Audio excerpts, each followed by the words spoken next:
President Obama put his stamp on a new defense strategy that calls for both a greater U.S. military presence in Asia and cuts in troop levels in Europe, as the Pentagon slices spending by nearly $500 billion after a decade of war.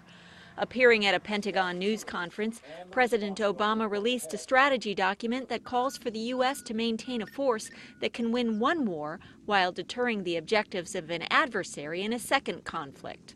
Yes, our military will be leaner, but the world must know the United States is going to maintain our military superiority with armed forces that are agile, flexible, and ready for the full range of contingencies and threats.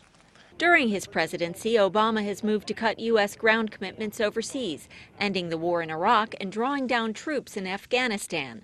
But the new strategy calls for a shift in focus to Asia, amid increasing concern at the Pentagon over new weapons being developed by China and Iran that could make it difficult for the U.S. Navy and Air Force to project power into the Far East. U.S. Defense Secretary Leon Panetta. But even as our large-scale military campaigns recede, the United States still faces a complex and growing array of security challenges across the globe. The president and Congress agreed in August to reduce projected defense spending by more than $450 billion in the next decade. They also agreed on automatic spending cuts that could slash another $600 billion from the Pentagon budget unless Congress agrees to an alternative. Todd Harrison, senior fellow at Center for Strategic and Budgetary Assessment, says contractors building shorter-range planes may feel a big impact by the cuts. Specifically, they said that they're looking at systems not only for cyber, but for space, and systems that have longer reach, have longer legs.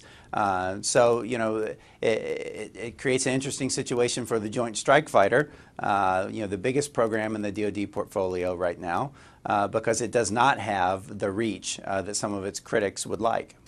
But Chairman of the Joint Chiefs, General Martin Dempsey, insists that the military of the future will be smaller, leaner, and agile. This is not the strategy of a military in decline.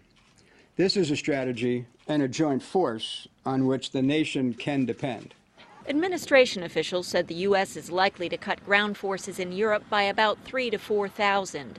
They also said Army and Marine Corps personnel numbers would likely be cut by 10 to 15% in the next decade, a figure that translates into tens of thousands of troops. Karen Hendren, Reuters.